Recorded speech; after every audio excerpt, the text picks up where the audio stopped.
मैं Sanjeet Verma job 9X में आपका स्वागत है। आज हम लोग देखेंगे कक्षा 11 का मैथ, जिसमें आपका पहला चैप्टर होगा समुच्चय। और इसमें देखिए यह आपका एनसीईआरटी बुक से है। सबसे पहले इसमें जानेंगे हम लोग समुच्चय के बारे में कि समुच्चय क्या होता है।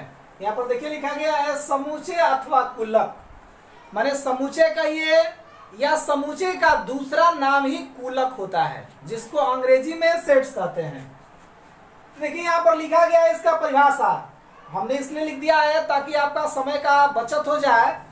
यहाँ पर देखिए समुच्चय का परिभाषा लिखा गया है कि वस्तुओं का सुपरिभाषित संग्रह समुच्चय अथवा कुलक कहलाता है। बतलाएंगे इसमें कि वस्तुओं का सुपरिभाषित संग्रह समुच्चय अथवा कुलक कहलाता है। उसके बाद देखिए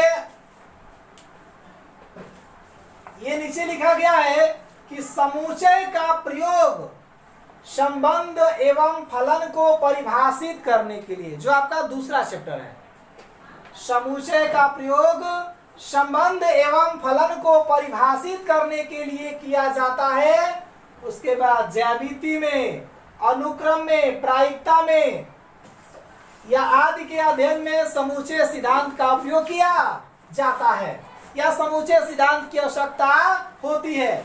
फिर देखिए यहाँ पर लिखा गया समुच्चय सिद्धांत का सूत्रपात और विकास जर्मन गणितज्ञ जॉर्ज कैंटर ने किया था। ये साइंटिस्ट का नाम है जॉर्ज कैंटर ने किया था। उसके बाद देखिए समुच्चय का कुछ यहाँ पर एग्जाम्पल दिया गया है, जिसमें आपका पहला है स्वतंत्र भारत के प्रधानमंत्रियों का संग्रह एक समुच्चय है।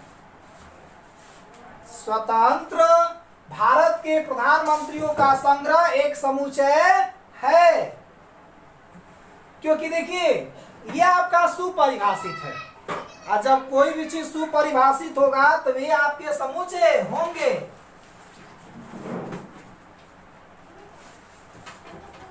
फिर देखिए आपका दूसरा दिया है अंग्रेजी वर्णमाला के स्वरों का संग्रह एक समुच्चय है।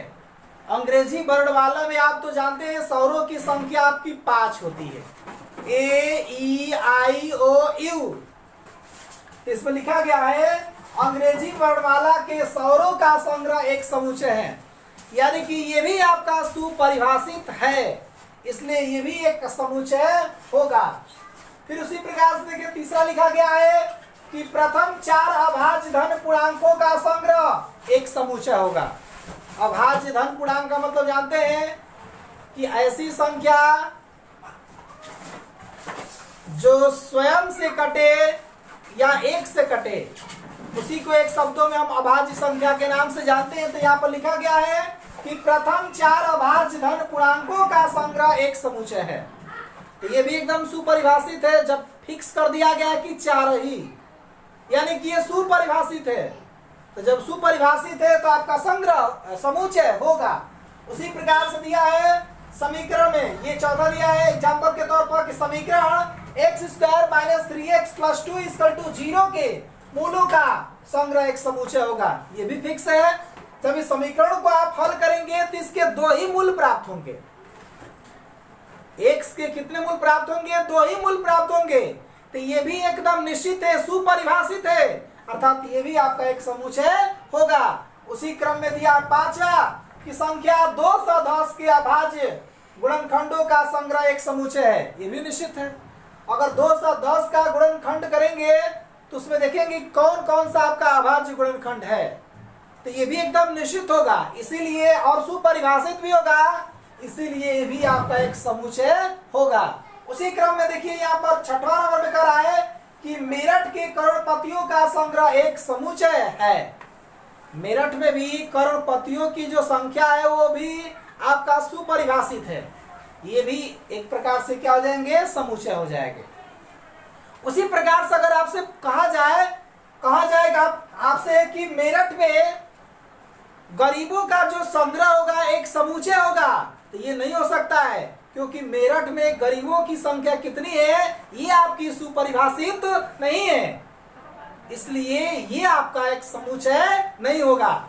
इसीलिए कोई आपसे पूछ दे या कोई कहता है कि मान लीजिए कि कक्षा 10 के लंबे लड़कों का जो समुच्चय होगा, संग्रह होगा, एक समुच्चय होगा, तो ये भी नहीं है, क्योंकि अगर हम कह सकते हैं कि ये लंबा लड़का है तो दूसरा कोई और ये भी कह सकता है कि ये लंबा नहीं है बल्कि छोटा है, तो ये आपका सुपरिभाषित नहीं है, इसलिए ये भी एक समुच्चय नहीं होगा।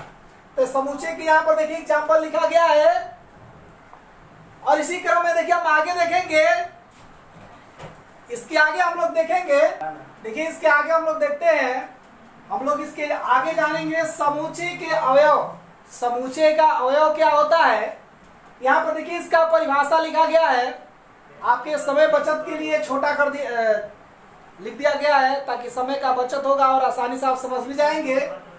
तो जानेंगे हम लोग समुच्चय के अवयव। यहाँ पर दिया है किसी समुच्चय में संग्रहित प्रत्येक वस्तु उस समुच्चय का अवयव अथवा सदस्य कहलाती है। जैसे मान लीजिए आपका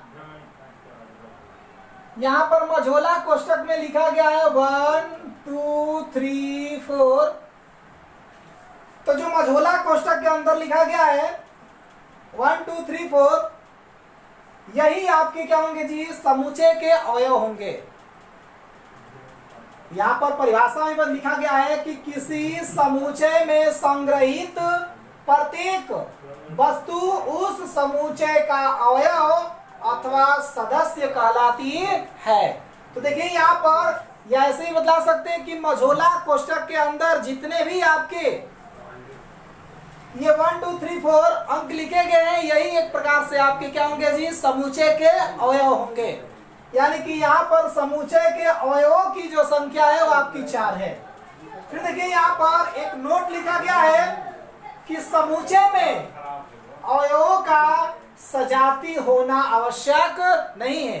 ये कोई जरूरी नहीं है कि समुच्चय में हम क्रम से लिखेंगे 1 2 3 4। अगर इसको हम चाहें तो ऐसे भी लिख सकते हैं 4 2 1 3, ऐसे भी लिख सकते हैं। अगर ऐसे भी लिखेंगे तो आपका गलत नहीं होगा, इसीलिए हमने नोट में लिख दिया है कि समुच्चय में अवयवों का सजाती होना आवश्यक नहीं है। उसी क्रम में देखिए आगे ये महत्वपूर्ण बिंदु है, इस पर आप लोग ध्यान देंगे। यहाँ पर दिया है समुच्चय संकेत। समुच्चय संकेत में देखिए पहला दिया है कि समुच्चयों को अंग्रेजी वर्णमाला के बड़े अक्षरों यानी कि capital A, capital B, capital C, dot dot dot, capital X Y Z से प्रदर्शित किया जाता है। इसको आपको याद रखना, ये महत्वपूर्ण बिंदु है। थोड़ा सा त्रुटि करेंगे आपका सवाल गलत हो जाएगा, इसलिए इस महत्वपूर्ण बिंदु को समझना अति आवश्यक है। पहला हमने क्या बताया जी कि समुच्चयों को अंग्रेजी वर्णमाला के बड़े अक्षरों capital A B C X Y Z से प्रदर्शित किया जाता है। देखिए जैसे मान लीजिए कि ये आपका समुच्चय दिया गया है, इसके आगे हम कैपिटल A लिख सकते हैं या कैपिटल B लिख सकते हैं या कैपिटल C लिख सकते हैं या कैपिटल Z या XY कुछ भी लिख सकते हैं। आप ABCD का कोई भी अक्षर लिख सकते हैं, लेकिन कैपिटल में ही लिखेंगे। लेकिन मझोला कोष्ठक के अंदर जो आपका सदस्य आएंगे, अवयव आएंगे, उसको कैपिटल में नहीं बल्कि स्मॉल में लिखा जाता है। जैसे देखो यहाँ पर लिखा गया दूसरे पॉइंट में कि समुच्चय के अवयवों को अंग्रेजी वर्णमाला के छोटे अक्षरों small A, small B, small C, small X Y Z से प्रदर्शित किया जाता है। जैसे देखिए यहाँ पर जैसे A हमारा कोई एक समुच्चय है और इसमें अवयव देखिए आपका small A, small B, small C, small D लिखेंगे तो ऐसे ही लिखेंगे। या मान लीजिए Z आपका कोई समुच्चय, इसमें लिखेंगे A E I O U। तो मझोला कोष्ठक के अंदर जो भी आप सदस्य लिखेंगे या अवयव लिखेंगे उसको स्मॉल के रूप में ही लिखेंगे। जैसे दूसरे पॉइंट में आपको बताया गया है कि समुच्चय के अवयवों को अंग्रेजी वर्णमाला के छोटे अक्षरों small A, small B, small C, dot dot dot X Y Z से प्रदर्शित किया जाता है।